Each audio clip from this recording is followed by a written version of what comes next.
Yeah, get him, Hulk. That Hulk is just so badass. Oh, who could this be?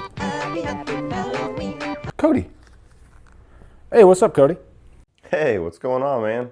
How's that Revisited series coming? Dude, yeah, it's awesome. I'm almost finished. All I have left is Rob Zombie's Halloween and Halloween 3. Man, I can't believe I'm almost done. It's insane. Awesome, yeah. Wait, don't you still have to do Resurrection? Oh, shit. I forgot about that piece of crap movie. I'm not doing it. Screw that. Yeah, you thought that was just going to slide past all of us, didn't you? That's cool. Anyway, in an unrelated note, have you ever seen that movie Click with Adam Sandler? Yeah, it doesn't matter, because Silver Shamrock Industries saw it, apparently. They came out with this nifty little device that just hit the streets today. So, you remember when you gave Phantasm a humdrum? This is for that. Wait, what? You can't just change my TV. How in the hell did Resurrection get on my TV? Levi, are you seeing this? This is crazy.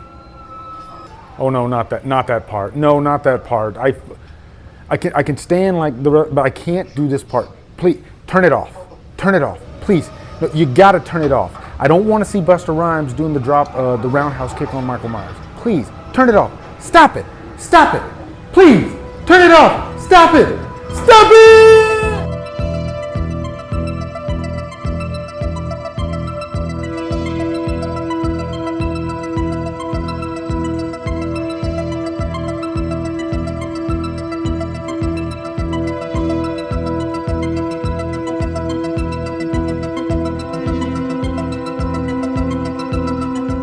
Halloween 3 stars Tom Atkins, Stacey Nelkin, and is directed by Tommy Lee Wallace. So when I started my Revisited series for Halloween, I never planned on doing the whole series. I really started it to do Rob Zombie's Halloween 2 because I really just wanted to dive deep into that movie, and I was passionate about it at the time. I'm still passionate about it, but then I thought, hey, I'll do this Halloween movie, and then I'll do this one, and then eventually I just thought, you know what, why not just do them all?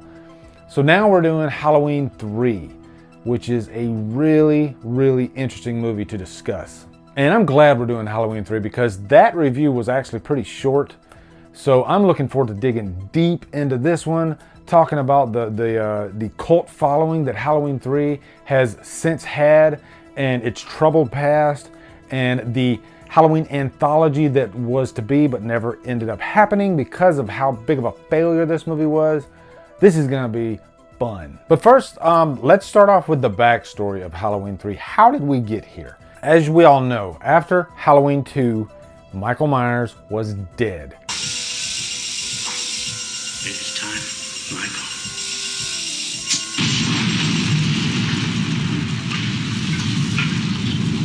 We watched him burn in a freaking fire along with Dr. Loomis. So after this, John Carpenter did not want to do another Halloween movie. This was meant to be an anthology. That's what Halloween 3 was gonna be. One thing that I think confuses everybody is that this is called Halloween 3. And if you're doing an anthology, why start with the number 3? So that's their first mistake. You know, maybe they should have called it Halloween: Season of the Witch. That's one thing that might have removed the confusion a bit. And then another thing is they should have marketed it as not a Michael Myers movie, which, you know, I was really young at the time. I don't remember them ever marketing this movie as such. And I do remember when this came out, I remember everybody pissed off at this movie, including myself, because I watched it on VHS at the time, or maybe it came on cable, I can't remember. But I remember when I watched it, I didn't know that this was not a Myers movie. And so as I'm watching Halloween 3 along the way, about midway through, I'm thinking, what the hell is going on? Where is Michael Myers? This sucks. So I didn't give the story a chance at all. I wasn't really invested in the characters at all on my first watch of this movie. I don't even think I finished watching the movie. I watched up to the point where Stacey Nelkin, Ellie Grimbridge attacks Dan Chalice in the car near the end of the movie.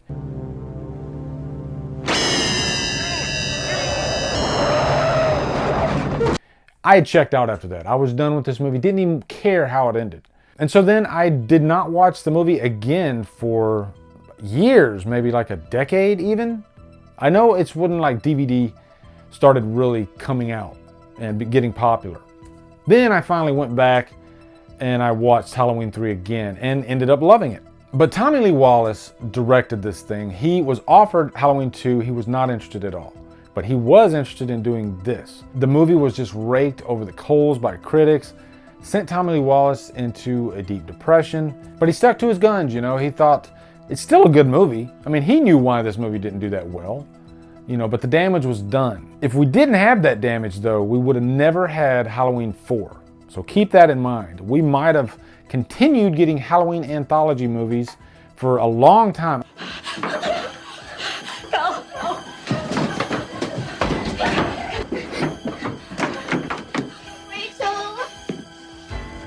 I think eventually Myers would have come back just because, just for those 2 movies, he was such an interesting killer.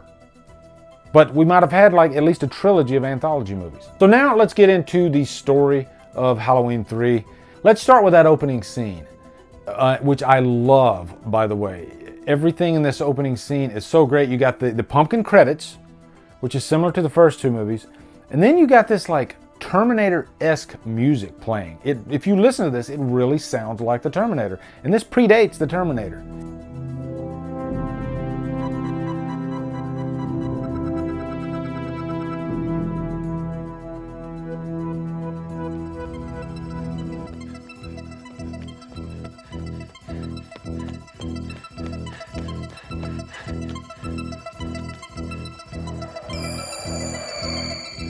You know, it has a little bit of that vibe to it. John Carpenter and Alan Howarth actually did this score.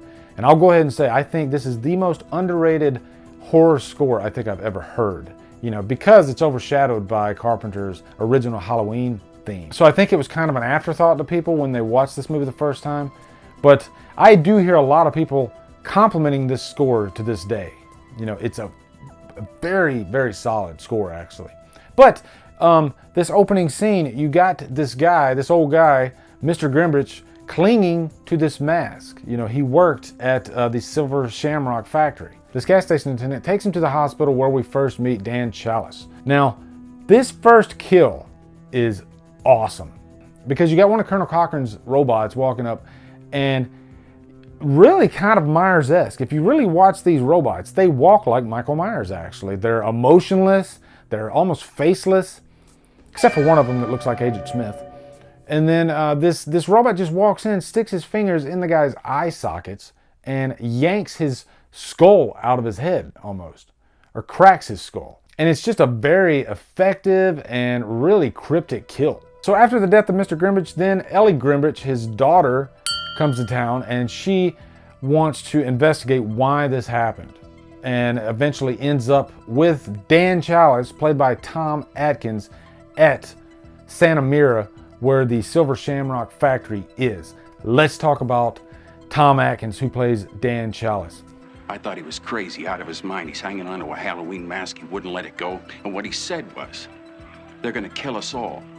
And in a little while, he was dead. And I don't know what the hell is going on. Dan Chalice is one of the most interesting leading mans of not only 80s horror, but just horror in general. You know, he's not like a pretty boy at all. He's more of like a Marlboro man. Tom Atkins is like a horror guy's guy, if that makes sense. There's just something about him. There's this swagger, there's this devil-may-care attitude, and he embodies that in this role. He's not like the best of guys either. You know, he's divorced, he's kind of a ladies' man. He lies to his ex-wife.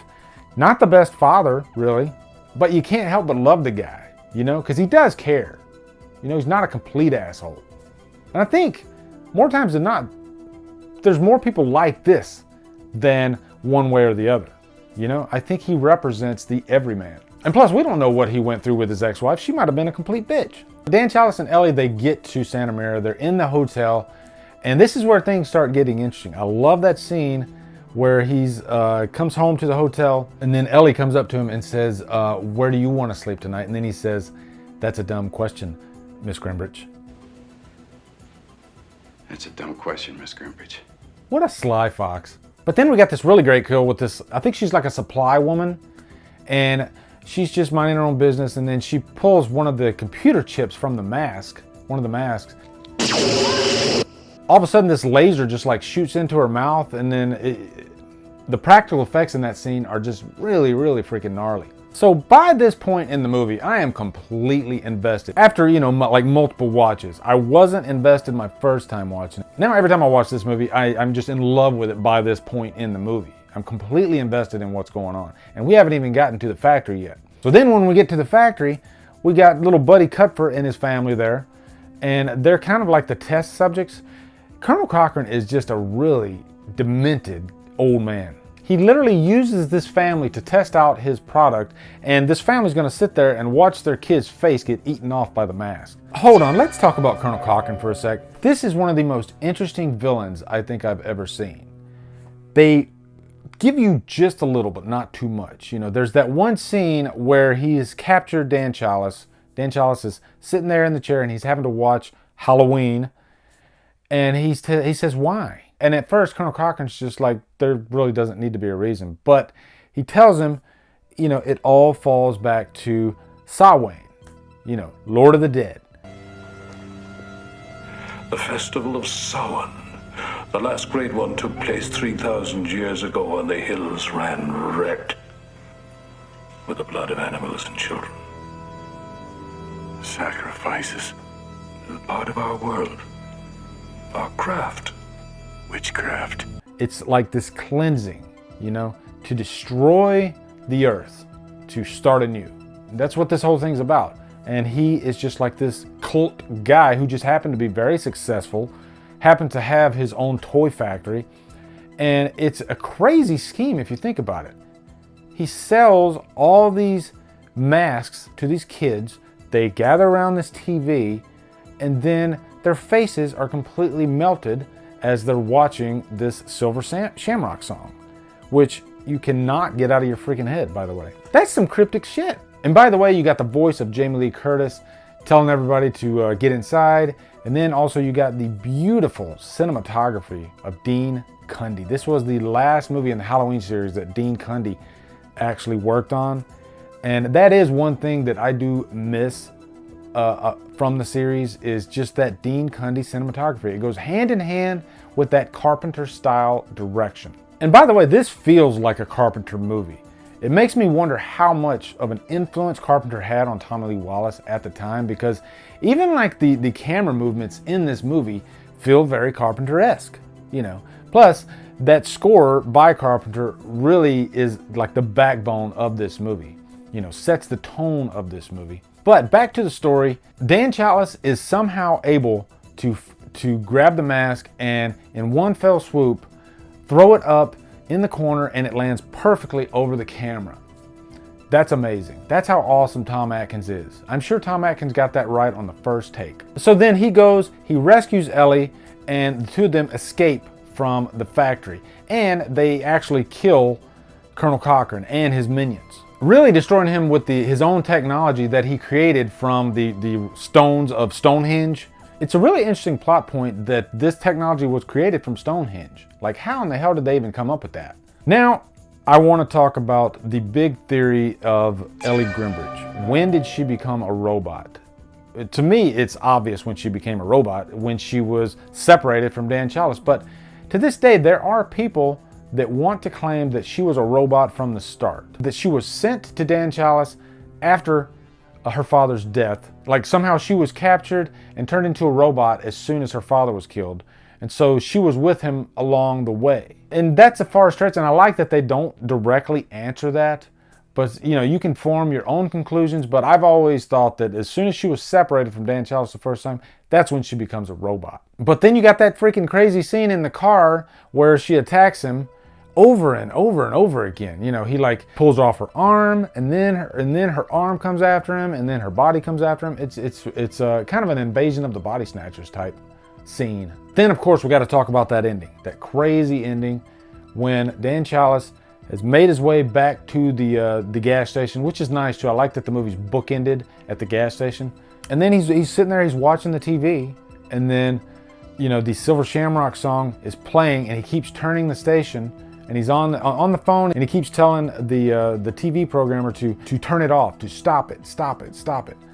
And then Colonel Cochran has won. Take off the third channel, it's still running. Stop it, please, for God's sake, please stop it. There's no more time. You've got to, please, stop it now, turn it off, stop it, stop it, stop it, stop it, stop it, stop it. It's such a cool and cryptic and just a downer of an ending, and it's perfect, I think, for a Carpenter movie. That's one reason why I love Carpenter's movies. Most of the time, you don't have happy endings, and I like that. It's kind of like Carpenter's little swipe at society, and, you know, really like that in the end, we're all kind of screwed. Because Carpenter is the type of director that he doesn't play by the rules. He makes the movie that he wants to make, and if you don't like it, tough. That's what you get with Halloween 3. You don't get a happy ending, and I love it. So then there is the legacy of Halloween 3. It still lives on to this day. It gets more and more popular every year. I hear people actually saying that they love Halloween 3 the most out of the whole franchise. You know, that's one cool thing about Halloween 3. You might not like the Halloween franchise at all, but you might love Halloween 3 because it's just so different. It stands on its own. And it's cool that it's finally found its audience. Kind of reminds me of The Thing, you know, because The Thing was hated when it first came out, much like Halloween 3. Now The Thing is considered one of the greatest horror films of all time. Now Halloween 3 is considered an annual watch by most people. You know, it's just one of those movies that I have to throw on along with the first Halloween and along with movies like Trick or Treat and now probably like Night of the Demons. It's just a great Halloween season watch. It really just gets you in the mood, and I've watched it so many times. I watch it every freaking year. It's probably the Halloween movie that I watch most aside from the first movie, and I know I've said that about 6, but I stand by that with 3 too, actually. Those 3 movies are the ones that I watch the most probably. And 4 happens to be my favorite sequel. What the hell am I talking about? Now, you could pick apart Halloween 3. You could find some cons in there. It does have some silly scenes throughout, but to me, it's one of the best Halloween movies out there. And you know what? I'm giving it Trapped on an Island because it gets better every single time I watch it. I freaking love Halloween 3. So that's it. That is Halloween 3 Revisited. Post your thoughts on Halloween 3 in the comments. Let me know. Show me some love. Also, we have 2 revisited reviews left for the Halloween series, which is awesome. We have Rob Zombie's Halloween, and then we got, dare I say it, Halloween Resurrection, which I'm actually looking forward to because it's such a bad movie. It's so fun to really just dig into and just rip apart. But you know what? I'm going to give it another fresh watch, and I'm going to give it a fair chance before I do it, you know? So anyway, guys, be sure to come over to Killer Flicks, where we talk horror all day and every day, and on Fridays we do Free For All Fridays. And also, speaking of Killer Flicks, there has been a lot of controversy over Halloween in Killer Flicks because of this new movie. Because we do have fans of the franchise, including myself. I'll go ahead and say that. I am part of the problem. I post a lot about Halloween. Other members post a lot about Halloween. And some of the members of Killer Flicks, they get sick of the Halloween talk. The problem is Halloween. We get it, okay? There hasn't been a Halloween movie in 10 years. And in 3 months, there's gonna be a Halloween movie. Oh my God! So let's just only talk about that fucking movie for the rest of our lives, every day, every minute of the day. So understandably, so we've created a master post for Halloween and Friday the 13th and Nightmare on Elm Street. 3 master posts. So that way, it's just a, you know, it's a one-stop shop so you can get all your franchise news for the big 3, you know, in those 3 threads. And I think it's working out pretty well so far, and we'll probably purge it every month, you know, create a new one. Also, follow me at Drumdums on Facebook, Twitter, Instagram, Letterboxd, and now Stardust. If you like what I'm doing, hit that subscribe button. I'd really appreciate it. Anyway, guys, thank you so much for watching. Have a great day. And Silver Shamrock, baby. Stop it!